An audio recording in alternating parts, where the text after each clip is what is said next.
वह रेखागणित का एक भाग है जिसके विषय में हमको पढ़ना है। इसका उपयोग जमीन आदि को मापने के लिए किया जाता है। क्षेत्रमिति में मुख्य रूप से दो भाग होते हैं, एक एरिया क्षेत्रफल और दूसरा वॉल्यूम आइटम। इसका पहला भाग क्षेत्रफल है जिसके विषय में हमको पहले पढ़ना है, इसके विषय में हम पढ़ेंगे।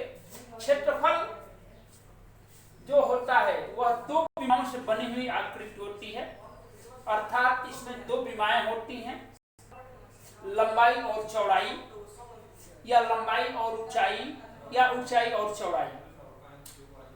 क्षेत्रफल को हम आकृति के रूप में अगर बांटें तो हम कह सकते हैं कि यह एक प्रकार का बहुभुज होता है, अर्थात दो से अधिक भुजाओं वाली आकृति। दो से अधिक भुजाओं के रूप में अगर आकृति को हम देखें तो जैसे त्रिभुज हो सकता है, चतुर्भुज हो सकता है, पंचभुज हो सकता है, षष्ठभुज हो सकता है, अष्टभुज हो सकता है, आदि भुजाओं वाली आकृति हो सकती है। इसके अलावा एक क्षेत्रफल के रूप में वृत्त आता है जो कि गोल होता है, जिसको कि एक राउंड आकृति होती है। किसी भी मेंसुरेशन को पढ़ने से पहले, क्षेत्रफल को पढ़ने से पहले त्रिभुज, चतुर्भुज या पंचभुज या वृत्त का क्षेत्रफल और परिमाप जानने से पहले हमें यह जानना आवश्यक है कि इन आकृतियों का निर्माण कैसे होता है, इनमें क्या क्या स्तंभ आते हैं, क्या क्या बिंदु आते हैं। और उस बिंदु पर हम थोड़ा सा जाना चाहें तो हम सबसे पहले अगर त्रिभुज से शुरू करें, क्योंकि त्रिभुज जो है वह क्षेत्रफल का, मेंसुरेशन का सबसे सामान्य होता है, सबसे सामान्य वस्तु होता है, सबसे सामान्य आकृति होता है, सबसे छोटी आकृति होता है, जिसमें कि तीन भुजाओं का उपयोग होता है। तीन भुजाओं से घिरा हुआ आकृति होती है, तीन भुजा खंडों से, तीन रेखा खंडों से बनी हुई आकृति होती है। अब त्रिभुज जो होता है वह तीन रेखा खंडों से बनी हुई एक बंद आकृति है। बंद आकृति से मतलब यह है कि वह तीनों प्रकार से इस प्रकार से घेरा हो, उसमें कोई दूसरी चीज प्रवेश करने की जगह न हो। ये तीन भुजाओं से घिरी हुई एक आकृति होती है, जैसे ये है। अब इस आकृति को हम अगर देखें तो यह आकृति दो विमीय है, क्योंकि इसमें लंबाई और चौड़ाई दो चीजों का बोध हो रहा है। इसमें एक पार्श्व है, जबकि त्रिविमीय आकृति में एक से अधिक पार्श्व आते हैं। अब इस आकृति को हम देखें, इस फिगर को देखें तो हमको दिखाई देता है कि एक रेखा यह है, एक रेखा यह है और एक रेखा यह है, यानी कि ये तीन रेखाएं हैं। ये तीन रेखाओं में से प्रत्येक दो रेखा एक जगह पर मिल रही है। ये जहां जहां मिल रही है, इन तीनों बिंदुओं को हम शीर्ष कहते हैं। अगर हम सपोज कर रहे हैं, इसका नाम देना चाहें तो यहाँ ए शीर्ष है, यह बी शीर्ष है, यह सी शीर्ष है। इस प्रकार से अगर हम भुजा को इसमें पहचान करें तो हम कह सकते हैं कि एक भुजा ए बी है, एक भुजा बी सी है, एक भुजा सी ए है। अगर हम कोण को देखना चाहें तो हम कह सकते हैं इसमें तीन कोण हैं, कोण ए, कोण बी, कोण सी। अर्थात एक त्रिभुज ए बी सी जिसमें तीन शीर्ष हैं, शीर्ष ए, शीर्ष बी, शीर्ष सी। तीन भुजाएं हैं, ए बी, बी सी और सी ए। तीन कोण हैं, कोण ए, कोण बी, कोण सी। अब इसको हम त्रिभुज को बांटना चाहें, त्रिभुज का प्रकार जानना चाहें तो जैसा कि क्लियर है कि त्रिभुज में तीन भुजाएं होती हैं और तीन कोण होते हैं, तो इसको हम भुजा और कोण के आधार पर इसी तरह से बांट भी सकते हैं कि भुजाओं के आधार पर त्रिभुज तीन प्रकार का होता है और कोण के आधार पर भी त्रिभुज तीन प्रकार का होता है। जैसे भुजा के आधार पर तो पहला होता है समबाहु त्रिभुज, एक ऐसा त्रिभुज जिसकी तीनों भुजाएं बराबर हो, यानी कि जो भुजा का माप AB का है वही माप BC का है, वही माप CA का है। अर्थात ऐसा त्रिभुज जिसकी तीनों भुजाएं बराबर हों उसको हम समबाहु त्रिभुज कहेंगे। और जब वो भुजाएं बराबर होंगी तो तीनों कोण भी बराबर होंगे, क्योंकि यह त्रिभुज का सिद्धांत है कि बराबर भुजाओं के सामने के कोण भी बराबर होते हैं। एक बात और यहाँ जान लेने योग्य है कि त्रिभुज के तीनों कोणों का योग सदैव 180 अंश ही होता है, न उससे कम हो सकता है न उससे अधिक हो सकता है। यदि 180 अंश से अधिक हो जाएगा तब भी त्रिभुज नहीं बन सकता, और 180 अंश से कम होगा तब भी त्रिभुज नहीं बन सकता। अर्थात यदि समबाहु त्रिभुज है तो त्रिभुज के तीनों कोणों का मान 60 अंश होगा, यानी कि प्रत्येक कोण 60 अंश का होंगे। अब समबाहु के बाद दूसरा आता है विषमबाहु।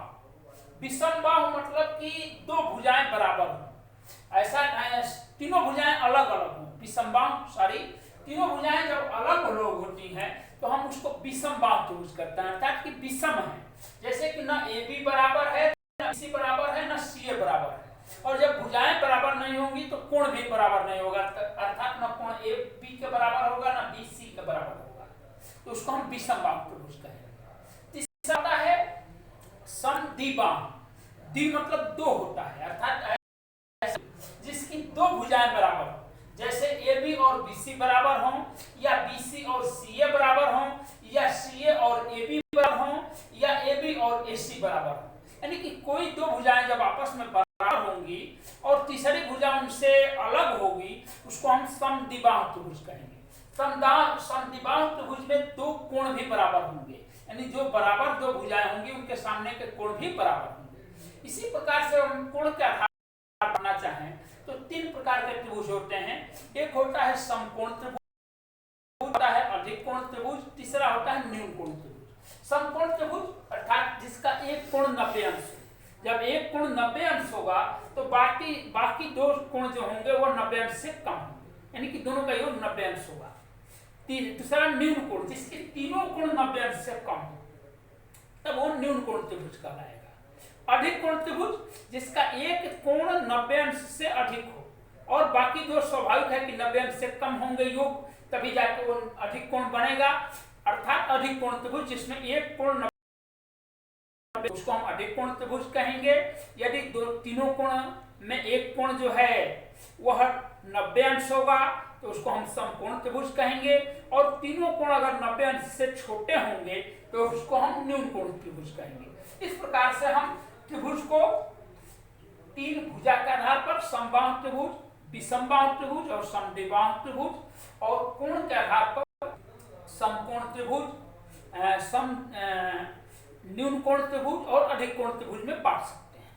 अब इस त्रिभुज का चूंकि हम मेंसुरेशन पढ़ रहे हैं, क्षेत्रमिति पढ़ रहे हैं, क्षेत्रमिति में एरिया हम पढ़ रहे हैं, क्षेत्रफल पढ़ रहे हैं, तो किसी भी त्रिभुज का हमको परिमाप और क्षेत्रफल इसमें पढ़ना होता है। परिमाप मतलब इसके जो दूरी है जिसको हम घेरा कहें, इस त्रिभुज को घेरने के लिए जितनी रस्सी की जरूरत होगी, यानी इस त्रिभुज को कवर करने में जितनी हम दूरी तय करेंगे वह उसका क्षेत्र एरिया है, परिमाप कहलाएगा। जैसे ए से अगर हम चलना शुरू करें तो ए से होते हुए बी पर आए, बी से होते हुए सी पर जाए, सी से होते हुए ए पर आ जाए, तो इतनी देर में हम जितनी दूरी तय करेंगे या इसको एक रस्सी से घेरें तो जितनी रस्सी की लंबाई होगी वह इसका परिमाप कहलाएगा। अर्थात त्रिभुज का परिमाप बराबर उसके तीनों भुजाओं का योग। हम कह सकते हैं कि परिमाप बराबर त्रिभुज का परिमाप के लिए AB की लंबाई प्लस BC की लंबाई प्लस CA की लंबाई, यानी कि तीनों भुजाओं की माप को हम जोड़ दें तो वह त्रिभुज का परिमाप हो जाएगा। दूसरा है इसका क्षेत्रफल।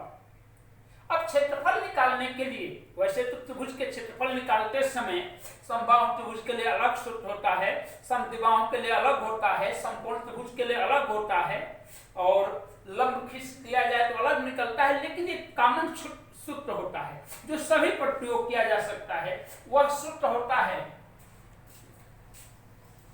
करने में S minus A, S minus B, S minus C। इसमें S बराबर होता है ए प्लस बी प्लस सी बटा 2। अब ए बी सी क्या है, तो ए बी के बीच की भुजा को हम ए मान लें, बी सी के बीच की माप को बी मान लें, सी ए के बीच के मान को सी मान लें, तो इन तीनों का मान हो जाता है। और एस को हम अर्ध परिमाप कहते हैं, इस एस को हम अर्ध परिमाप कहते हैं, यानी कि परिमाप का आधा।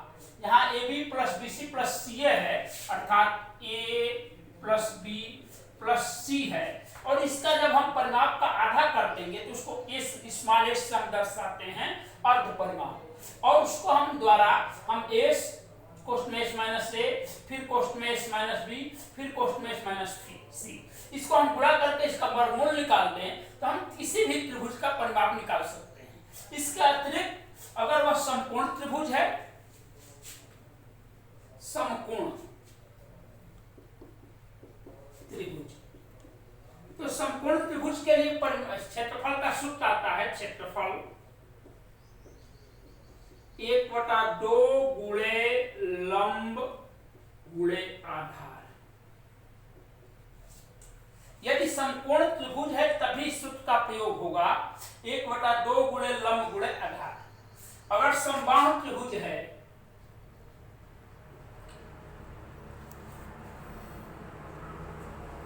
तब इसका क्षेत्रफल के लिए, समबाहु त्रिभुज का अगर क्षेत्रफल निकालना है तो हम सूत्र का प्रयोग कर सकते हैं, कर्णी में 3/4 भुजा का स्क्वायर, भुजा का वर्ग। यह समबाहु त्रिभुज के लिए प्रयोग कर सकते हैं, यह समकोण त्रिभुज के लिए प्रयोग किया जा सकता है, यह समबाहु त्रिभुज के लिए प्रयोग किया जा सकता है, लेकिन इसका प्रयोग किसी भी त्रिभुज के लिए किया जा सकता है।